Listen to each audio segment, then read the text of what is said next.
ये बने, इसका भी ट्रिपल आईटी बने, इसकी भी मैं ये सारी बातें आपको इसलिए बता रहा हूँ कि जिन लोगों ने कभी भी त्रिपुरा की चिंता नहीं की, उनको आज आपको मुंह तोड़ जवाब देने का मौका आया है, और ये मौका आया है कि भारतीय जनता पार्टी को आप आशीर्वाद আমাদের যশস্বী প্রধানমন্ত্রী নরেন্দ্র মোদীজির উপর মানুষের কত আস্থা। আপনারা দেখেছেন আমাদের সাথে আমাদের সর্বভারতীয় সভাপতি জেপি নাড্ডাজি এখানে উপস্থিত আছেন। করোনার সময় ওনার যে প্রধানমন্ত্রী নরেন্দ্র মোদীর মার্গদর্শনে উনি যেভাবে আমাদের সুচারুভাবে আমাদের পরিচালিত করেছে, তখন এই কোভিড মোকাবেলার জন্য রাস্তায় ঘরের বাইরে আমরা সবাই আপনাদের ঘরে ঘরে পৌঁছে গেছি এবং আমরা এই করোনা মহামারী থেকে আমরা নিস্তার পেয়েছি।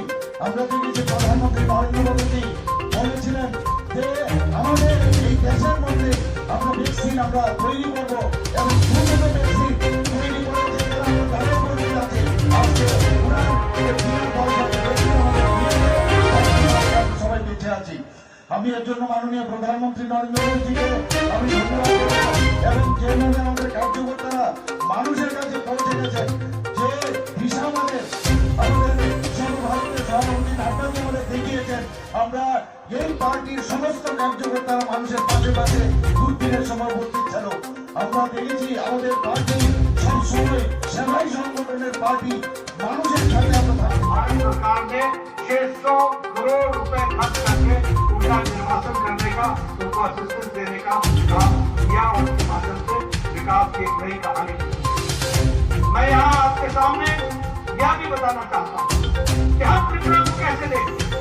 हम त्रिपुरा को देखते हैं क्या शांति लाए, हम त्रिपुरा को देखते हैं ऊर्जा के विकास का युग, हम त्रिपुरा को देखते हैं पर्यटन के विकास का यहाँ पर संभावना है, हम त्रिपुरा को देखते हैं 5G कनेक्टिविटी के साथ जोड़ने वाला, हम त्रिपुरा को देखते हैं कल्चर के साथ हमारी परंपरा को जागृत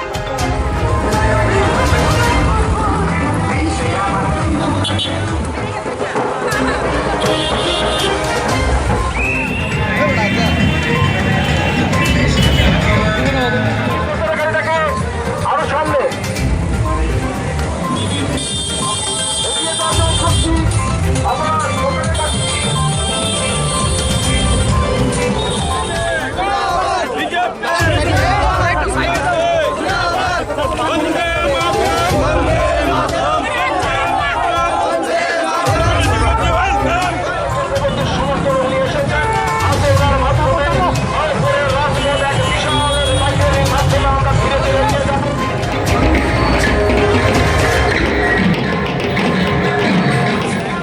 আসলে গত আমাদের রথযাত্রার সময় ওনার এখানে আসার কথা আমরা ঘোষণা করেছিলাম।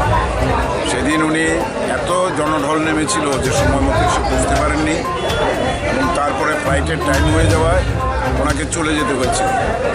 সেই জন্য একটা মানুষের মনে একটা মিশ্র একটা ধারণা তৈরি হয়েছিল যে আমরা হয়তো ঠিকভাবে এটা প্রচার করিনি, আসলে ওনার হয়তো আসারই কথা ছিল না।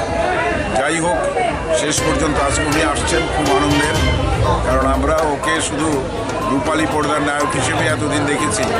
এখন আমাদের দলের একজন বরিষ্ঠ নেতা হিসেবে এই জনপ্রিয় অভিনেতাকে, মহানায়ককে আমাদের মধ্যে পেয়ে আমাদের এলাকাবাসী অত্যন্ত আনন্দিত এবং আশা করি এই আনন্দের রেশ আগামী 16 তারিখ ভোটের বাক্সেও পড়বে, কারণ মানুষ এখানে উৎসবের মেজাজে ভোট করবে এবং সারা রাজ্যেই একটা উৎসব শুরু হয়েছে। সেই উৎসব উন্নয়নের, সেই উৎসব জনগণের, এবং এতদিনে যে গণতন্ত্র পুনরুদ্ধার আমরা করেছিলাম, জনগণ করেছিলেন 2018-তে, সেটাই আজকে পূর্ণতার রূপ পেয়েছে। দিকে দিকে আজ উন্নয়নের ছাপ।